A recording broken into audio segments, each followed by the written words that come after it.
안녕하십니까. 10분 명리학입니다. 오늘의 주제는 음양과 오행입니다. 백상이고요. 포항 영일대 해수욕장 뒤에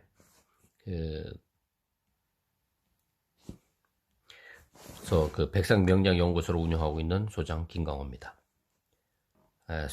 방문과 전화 상담 가능하고요.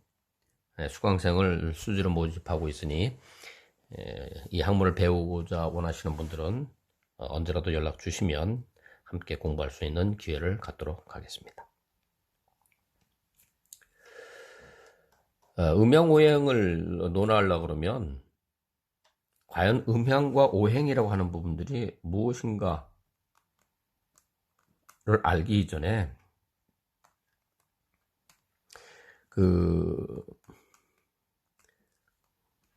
음양이라는 것이 어디서부터 이렇게 나왔는가를 알 필요성이 있습니다. 실질적으로 우리가 그 현실에 나타나는 부분들은 음과 양으로 나타나는 부분들이 많습니다. 그것은 예를 들면 하늘이 있으면 땅이 있고, 또 정신이 있으면 육체가 있고, 또 순행하는 게 있으면 역행하는 게 있고, 상이 있으면 하가 있고, 이런 식으로 다양하게 많이 나옵니다. 밝음이 있으면 어둠이 있는 거고, 상대적인 거죠. 그런데 이것이 어디서부터 나왔냐면 태초에 아무것도 없는 공허한 상태가 있어요. 근데 공허한 상태가 이걸 무국이라고 합니다. 이 무국의 상태에서 뭔가 이렇게 나눠지기 시작하는 거죠. 어떤 이유는지 모르겠지만 나눠졌다는 어떤 그 발전의 과정을 가는 겁니다. 이것을 태극이라고 합니다. 이 문양 많이 보셨잖아요. 우리 태극기에 나와 있는 거. 이 두 개를 합쳐가지고서 어떤 하나의 기가 작용을 했구나. 그래서 이거를 일기라고 합니다.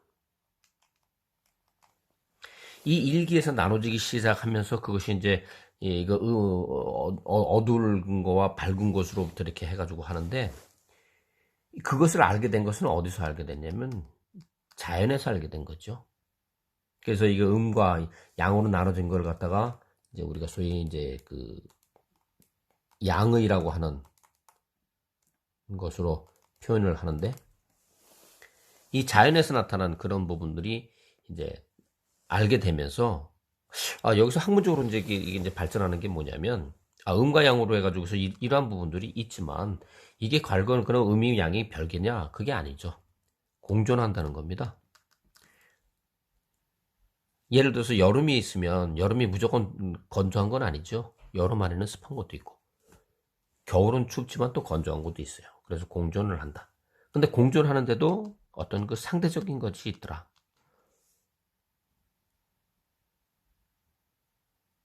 무슨 얘기냐면, 상대적이라는 걸 하는 건 뭐냐면, 내가 비록 그 겉으로는 양이에요. 근데 속은 음이 된다는 거죠. 다시 말해서 여름에 지상은 무척 덥지만 지하는 서늘하다는 거고, 겨울에 지상은 매우 춥지만은 또 지하는 따뜻하다는 어떤 그런 상대적인 것도 있고, 또 변화의 법칙도 있습니다. 변화. 무슨 얘기냐면 음이 변하면 양이 되는 거죠. 다시 말해서 밤이 변하면 낮이 되는 거예요. 또 낮이 변하면 밤이 될 수도 있는 거고, 이것이 변화가 되면서 뭐가 되냐면 또 순환의 법칙이 되는 거죠. 결국 같은 겁니다. 그러면서 또 환경의 변화, 환경의 그러한 변화 법칙도 볼 수 있어요. 밤이 죽으면 낮이 되는 거고, 또 낮이 또 생기면 또 밤이 죽어가는 어떤 그러한 형태로도 나타나는 거죠. 그래서 이 음양에 대한 부분들이 이제 우리의 주변에 이렇게 밀접하게 돼 있는 부분들인데, 여기에서 이제 사주가 나온다는 겁니다. 무슨 얘기냐면, 음과 양으로 해가지고 할 때 아까 얘기했듯이 공존을 하면서 다시 또 이렇게 세분하게 되면은 이제 이 여기서 나오는 것이 이제 소위 이제 사상이라고 하는 이제 철학이 나오는데, 음은 음은 태음이라고 그래가지고서 가장 음의 극단에 있는 그런 부분에 이 안에 소양이라는 게 있다고 그랬잖아요. 소양. 다시 말해서 겨울이지만 따뜻한 게 있다는 겁니다. 또 양에 대한 부분들은 태양이라고 해서 극단에 큰 뜨거움이 있지만 그 안에는 또 소음이 있다는 거예요.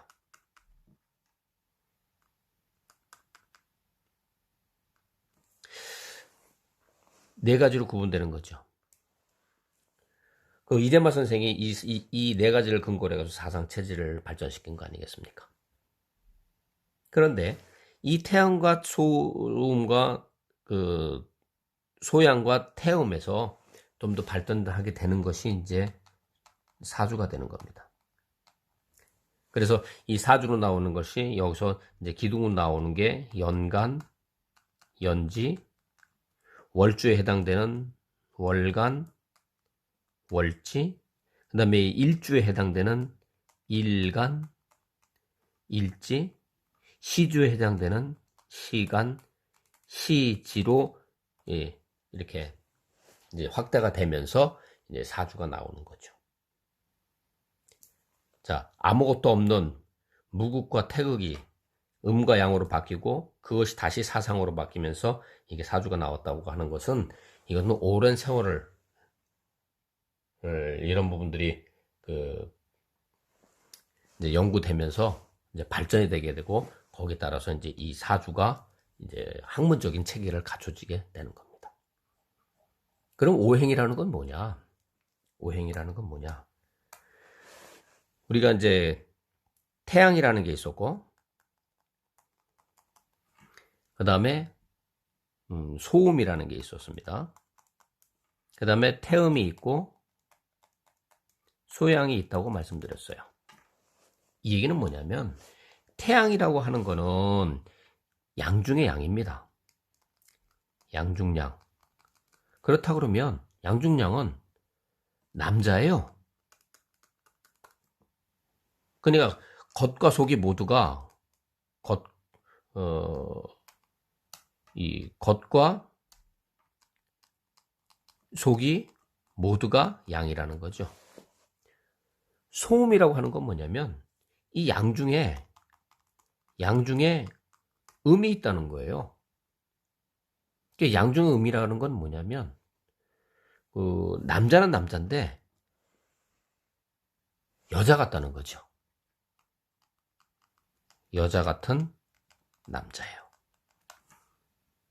그러니까 그 겉은 따뜻한데 속은 차갑다는 거죠. 소양은 음중양입니다.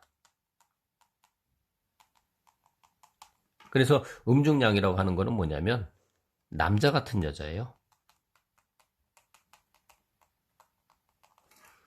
소음은 여자 같은 남자지만 소양은 남자 같은 여자예요. 그래서 이것은 소양 같은 경우는 겉은 차가운데 속은 따뜻하다는 거죠. 태음은 여자입니다.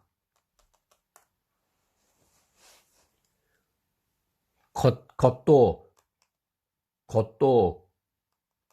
차갑고 속도 차가운 거예요. 그러니까 남자는 모든 게 약이잖아요. 다 드러나는 거예요. 그러니까 남자는 속에 어떤 그 숨기는 게 없는 거죠. 근데 여자는 다 차가운 거예요. 그러니까 속을 잘 모르는 겁니다. 그런데 여기에서 이제 이 네 가지가 있는 것 중에서 가만히 보니까 그냥 그 네 가지로 구분되는 게 아니고 중간에 뭔가 이렇게 그 완충작용을 하는 것이 있더라. 완충작용. 그것이 뭐냐? 중성자. 토인 겁니다. 그래서 이 다 합쳐가지고 이것이 이제 5가지가 되는데, 이 5가지가 순환을 하는 거예요. 그래서 순환을 하게 되면 어떻게 되냐면은, 이 순환이 뭐냐면 이 계절의 순환인 거죠. 계절의 순환. 오행은 계절의 순환입니다. 물론 오행은 크게 2가지로 구분이 돼요. 계절의 순환으로 하는 거는 뭐냐면, 이제 목이라고 하는 부분들은 처음에 이제 시작하는 걸 의미하는데, 봄이고 몸이고, 이것이 이제 화가 되고, 화가 꽃이 피우면 그 토라고 하는 그런 그 단계를 거쳐, 환절기를 거쳐 가지고 다시 금이라고 하는 결실의 계절이 되고, 이것이 수라고 하는 이 저장의 단계로 넘어가서 소위 말해 이제 목화토 금수라고 하는 이제 오행이 있지만, 오행이 실질적으로 발전되는 것 중에 하나 또 다른 이론은 뭐냐면, 태초에 생성되는 거는 물이라는 거예요. 그러니까 사람도 이게 나오는 부분들이 어떻게 보면 이제 엄마의 자궁에서 이렇게 시작되는 거와 마찬가지로, 수가 되면 수에 의해서 이제 그 따뜻한 기운이 이렇게 이제 그 발생이 되는 거죠. 그러면 그에 대한 발생이 되는 어떤 그런 부분들이 이제 어둠을 지나면 이제 밝은 것이 오는 거와 같은 거고, 그것이 이제 화의 기운이 이제 되게 되면 거기서 뭐가 되냐면 새로운 싹이 나는데, 그게 목이 되는 거고, 그 목에서 금이라고 하는 결실이 맺어지고, 다시 그것이 이제 그 토로 이렇게 저장이 돼 가지고서 있다가 그것이 이제 다시 무에서 유가 창조되는 그런 단계가 되는 거죠. 사실은 이 오행이라고 하는 부분들이 상당히 중요한 겁니다. 음양과 오행이라는 부분들을 이해를 하셔야만이 앞으로 이제 이렇게 공부를 하시면서 생극재화라고 하는 부분에 대해서 이제 이렇게 좀 더 접근할 수 있는 겁니다. 상당히 이 짧은 시간 내에 음양오행을 설명이 드리면서 다 포괄적으로 말씀드린다는 게 쉽지는 않지만, 그냥 그런 의미구나라는 정도로만 이해하시면서 계속 공부를 해가면서 반복적으로 이렇게 이제 숙지를 하시게 되면 이제 충분히 이해를 하실 겁니다. 계속 이제 이런 내용들이 이제 다른 쪽에 공부를 하면서도 수시로 계속 이렇게 이제 왔다 갔다 하면서 계속 반복적으로 이제 설명을 드릴 겁니다. 오늘은 음양과 오행에 대한 간략한 설명을 드렸습니다. 감사합니다. 수고하셨습니다.